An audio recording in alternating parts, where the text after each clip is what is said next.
अस्सलामुअलैकुम वरहमतुल्लाहि वबरकातुहू। तो कैसे हैं आप सब? उम्मीद करती हूँ आप सब खैरियत से होंगे। आप सबकी दुआओं से अल्हम्दुलिल्लाह मैं भी बिल्कुल ठीक हूँ और आज बहुत ज़्यादा खुश हूँ। आप सबका बहुत बहुत बहुत शुक्रिया जिसने मेरे चैनल को सब्सक्राइब किया, मुझे इतना सपोर्ट किया। आप सबका मैं तहे दिल से शुक्रिया अदा करती हूँ और इसी तरह उम्मीद करती हूँ आप मुझे मेरे चैनल को इसी तरह पसंद करते रहेंगे, इसी तरह मुझे अपनी दुआओं में याद रखेंगे। तो जी मैंने सोचा कि आज मैं आपको दाल माश की एक और रेसिपी, एक और टिप दूँ कि हम दाल माश से और क्या क्या चीज़ें बनाते हैं। तो मैं आज बनाने जा रही थी दाल माश की पूड़ियाँ। तो दाल माश की पूड़ियाँ कैसे बनती हैं? तो मैदे में हम दाल माश का आटा गूंद लेते हैं, उसमें अपनी मर्ज़ी के अकॉर्डिंग स्पाइसेस डाल लेते हैं और सफ़ेद ज़ीरा डाल के उसका आटा गूंद के उसकी इस तरह हम माशाल्लाह माशाल्लाह बहुत ही मज़े की, बहुत ही ज़बरदस्त, बहुत ही यम्मी पूड़ियाँ बना लेंगे। तो आज मैं दाल माश की पूड़ियाँ बना रही थी और उसके साथ बना रही थी सूजी का हलवा। तो यहाँ देखें माशाल्लाह माशाल्लाह पूड़ियाँ कितनी फूली हुई और कितनी क्रिस्पी और बहुत ही मज़े की, आप यकीन करें रोटियों से भी ज़्यादा टेस्टी ये पूड़ियाँ बनी थी।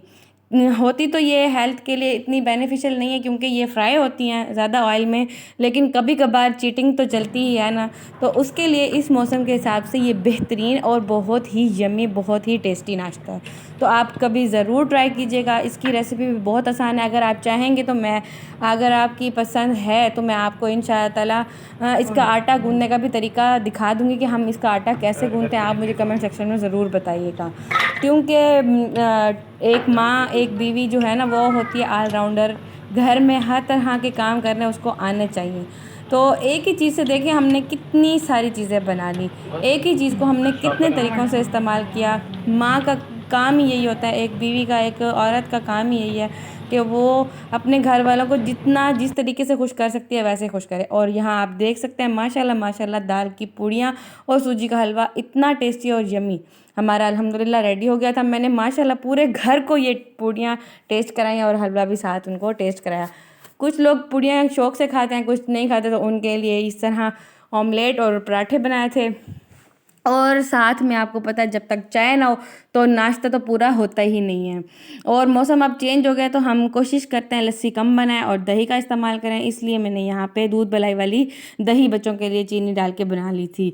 कुछ बच्चों ने चीनी वाली दही से रोटी खाई, कुछ ने पूड़ियाँ खाई, कुछ ने अंडा, ऐसे करके माशाल्लाह माशाल्लाह बहुत अच्छा हमारा टाइम गुजर गया। तो जी यहाँ हमारी कड़क चाय बहुत ही मज़े की, बहुत ही खूबसूरत कपों में आपके सामने पेश है। आप चाहें तो इसको टेस्ट कर सकते हैं। बहुत ही मज़े की, बहुत ही यम्मी बनी थी। और मैं फिर आपको, आप सबको शुक्रिया अदा करना चाहूँगी कि जिसने मुझे सपोर्ट किया। तो मैं इंशाल्लाह ताला नेक्स्ट व्लॉग मेरा बहुत ही ज़बरदस्त और बहुत ही इंटरेस्टिंग होने वाला है। हम ज़रूर अपने 1K की ना सेलिब्रेशन करेंगे। तो आपने मेरा नेक्स्ट व्लॉग भी मिस नहीं करना, उसको भी ज़रूर देखना है और इसी तरह मुझे प्यार देते रहना है। तो मैं उम्मीद करती हूँ आप मेरे सब्सक्राइबर मुझे, मेरी फैमिली मुझे इसी तरह ही प्यार देती रहेगी और मेरे बहुत सारी बड़ी फैमिली बन जाएगी इंशाल्लाह ताला। तो मैं यहाँ पे बना रही थी पुदीने की चटनी। मैंने इसमें 2 जवे लहसुन के डाले हैं, धनिया, पुदीना और सब्ज़ मिर्चें डाल के, थोड़ा सा नमक डाल के ना इसका पेस्ट बना लिया था। फिर मैंने इसको एक बड़े सारे ट्रे में ना फैला दिया था क्योंकि क्यूब्स वाले जो बॉक्सेस होते हैं ना, वाइट होते हैं, उसमें अगर ये डालें ना फिर उनका कलर ख़राब हो जाता है। इसलिए मैंने इसको ट्रे में फिराया और ऊपर से ना मैंने स्क्वायर शेप में इस पे निशान लगा दिए थे।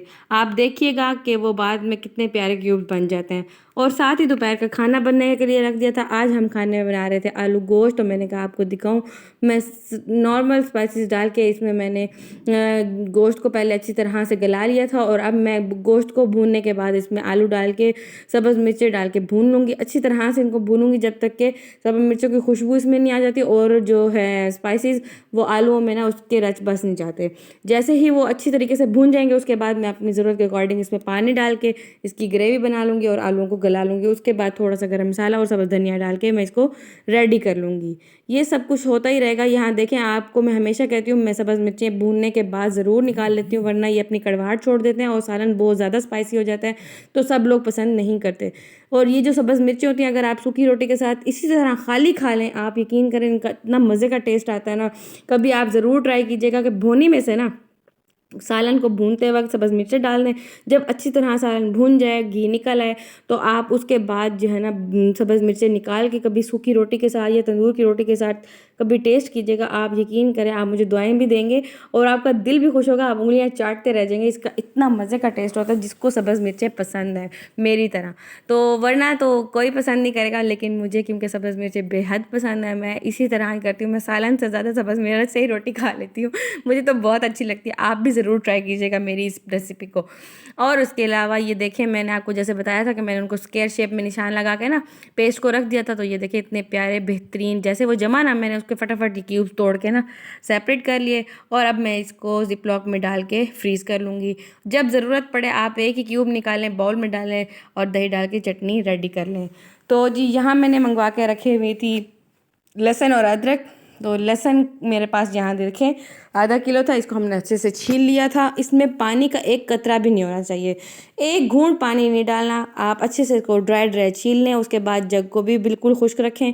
उसके बाद आप इसमें 1 से 1.5 गिलास भर के ना ऑयल का शामिल करके तो आप इसको अच्छे से पेस्ट बना लीजिएगा। जब ये पेस्ट बन जाए उसके बाद भी आपने इसको बिल्कुल ड्राई जार में ना, ड्राई कंटेनर में कुछ भी हो, प्लास्टिक का हो, शीशे का हो, जो भी आपके पास अवेलेबल हो, तो आप उसमें डाल के इसको रख देंगे। ये आपके 4-5 महीने कहीं भी नहीं जाता। ये बहुत ही ज़बरदस्त, बहुत ही अच्छी ट्रिक है।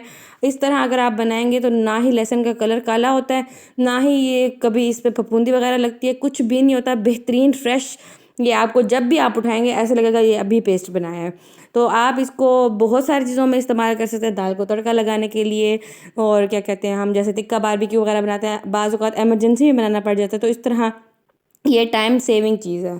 तो इसी तरह मैं अदरक का भी पेस्ट बनाकर ऐसे ही रख दूँगी। आप चाहें तो इसमें 2-3 सब्ज़ मिर्चें डाल के अगर ग्राइंड करेंगे ना, तो इससे होटलों वाला टेस्ट आता है। लेकिन क्योंकि बाज़ चीज़ों में सब्ज़ मिर्चें नहीं डलती तो मैंने इसमें नहीं डाली थी, लेकिन मैं जब भी अदरक को ग्राइंड करूँगी ना तो उसमें मैं डाल दूँगी। क्योंकि जिन चीज़ों में अदरक डलती है ना उसमें ज़्यादातर सब्ज़ मिर्चें डल जाती हैं, और बाज़ चीज़ों में अदरक और लहसुन जो है ना इकट्ठा नहीं डलता। इसीलिए ना मैं इसको अलग-अलग ही ग्राइंड करूँगी, क्योंकि कुछ लोग इकट्ठा ही ग्राइंड कर देते हैं।